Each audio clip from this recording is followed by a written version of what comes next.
بسم اللہ الرحمن الرحیم۔ تاریخ گواہ ہے کہ جتنے بھی یزیدی کردار واقعہ کربلا میں بالواسطہ یا بلا واسطہ ملوث تھے، سبھی کو دردناک موت سے دوچار ہونا پڑا، لیکن ایک شخص ایسا بھی ملتا ہے کہ جس کا دعویٰ تھا کہ وہ کربلا میں شہنشاہ دو جہاں کے نواسے جنتی سردار حضرت سیدنا امام حسین کی شہادت میں ملوث تھا اور یزیدی فوج کا کرتا دھرتا تھا، لیکن پھر بھی وہ امن و سکون کی زندگی گزارتا رہا اور موت بھی اس کی عالیشان ہونے کی پیشن گوئی کرتا تھا۔ ناظرین گرامی، 6000 سپاہی جو کربلا میں یزیدی فوج میں شامل تھے، ان کو قتل کرنے والا مختار سقفی تھا، جس نے قسم کھا رکھی تھی کہ جب تک واقعہ کربلا برپا کرنے والا ایک بھی سپاہی زندہ ہے تو مختار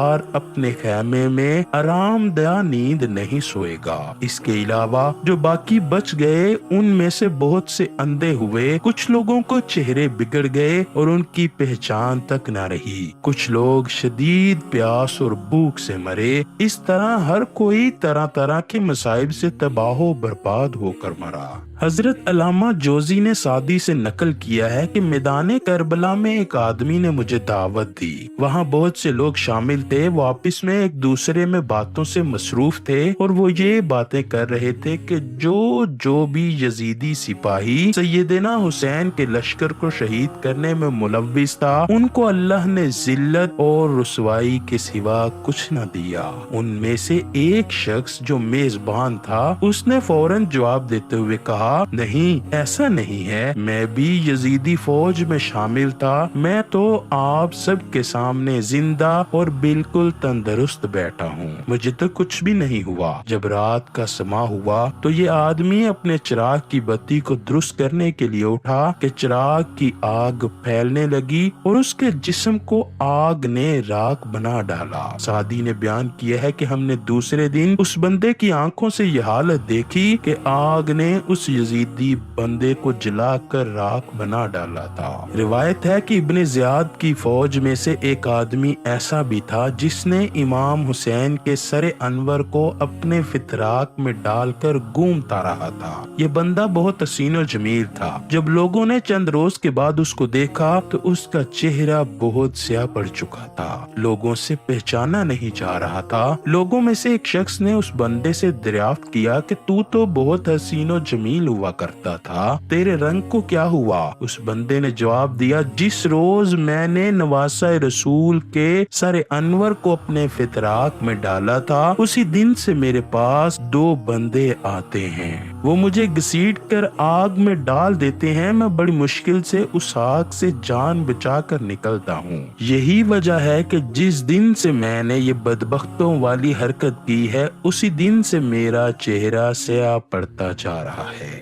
ایک مقام پر بہت سے لوگ بیٹھے آپس میں گفتگو کر رہے تھے کہ جس نے بھی حضرت سیدنا امام حسین کو میدان کربلا میں تھوڑی سی بھی تکلیف دی تھی، اللہ نے اس بندے کے ساتھ بہت ہی برا سلوک کیا، اس کو ذلالت اور رسوائی کے علاوہ کچھ نہ ملا۔ ایک بوڑھا اٹھا اور کہنے لگا، یہ سب تو سنی سنائی باتیں ہیں، میں بھی تو شمر کی فوج میں تھا لیکن بالکل تندرست ہوں۔ اتنے میں ایک سانپ نمودار ہوا جو تمام لوگوں کو چھوڑ کر صرف اس بوڑھے کے منہ میں داخل ہوا اور اس کے پخانہ والی جگہ سے باہر نکل گیا۔ بوڑھے نے تڑپتے تڑپتے جان دے دی۔ واقعی سے منقول ہے کہ حضرت سیدنا حسین کے قاتلوں میں سے ایک شخص اندھا ہو گیا تھا۔ جب اس شخص کو کسی نے دریافت کیا کہ اے بوڑھے انسان، تیری آنکھوں کی بینائی کس طرح سے چلی گئی؟ اس نے جواب دیا، میں نے خواب میں حضور علیہ الصلوۃ والسلام کی زیارت کی، آپ نے ہاتھ میں چمکتی ہوئی تلوار پکڑی ہوئی تھی، آپ صلی اللہ علیہ وآلہ وسلم نے 10 قاتلان حسین کے سروں کو ذبح کر کے زمین پر بچھایا ہوا تھا، میں بھی کھڑا ان کو دیکھ رہا تھا۔ جیسے ہی آپ صلی اللہ علیہ وآلہ وسلم کی نگاہ میرے پر پڑی تو حضور انور نے اس چمکتی ہوئی تلوار کو میری آنکھوں میں پھیر دیا، جس وجہ سے میری آنکھوں کی بینائی جاتی رہی۔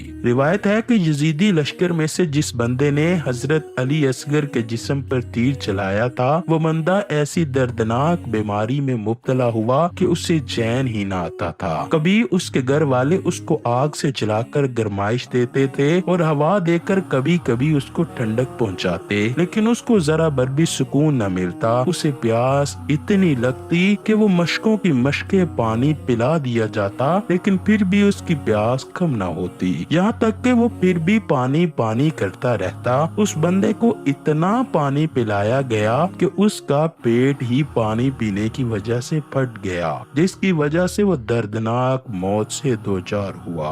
حضرت سیدنا حسن بصری سے مروی ہے کہ ایک بندہ میرے پاس دین کی باتیں سیکھنے کے لیے آیا کرتا تھا۔ اس کے چہرے اور منہ سے بہت بدبو آتی تھی جو کہ کسی سے برداشت نہ ہوتی۔ ایک روز میں نے اس بندے سے دریافت کیا کہ تمہارے منہ سے اتنی گندی بدبو کیوں آتی ہے؟ اس نے جواب دیا کہ میں ان بدبختوں میں سے ہوں جو میدان کربلا کے موقع پر دریائے فرات پر پہرا دیتے تھے تاکہ سیدنا حسین یہاں سے پانی بھر کر نہ لے جائیں۔ وہ بندہ کہتا ہے کہ ایک رات میں سویا تھا کہ میں نے خواب میں دیکھا کہ میں بہت پیاسا ہوں، مجھے پیاس بہت لگی تھی، میں پانی کی تلاش میں ادھر ادھر ذلیل ہو رہا تھا لیکن مجھے کہیں پانی نہ ملا۔ اچانک میری نظر حوض کوثر پر پڑی جس کے کنارے حضور کریم، حضرت سیدنا علی، حضرت سیدہ فاطمہ اور حسن و حسین بیٹھے ہوئے تھے۔ ان میں سے کچھ صحابہ کرام پیاسوں کو حوض کوثر کا پانی پلا رہے تھے۔ میں ان کے پاس چلا گیا اور میں نے نبی کریم سے درخواست کی کہ مجھے بھی حوض کوثر کا پانی پلایا جائے۔ ان لوگوں نے حضور کریم سے عرض کی، یا رسول اللہ، یہ انہی لوگوں میں سے ہے جس نے سیدنا حسین کے ننھے اور پیاسے بچوں تک کو پانی نہیں پینے دیا تھا۔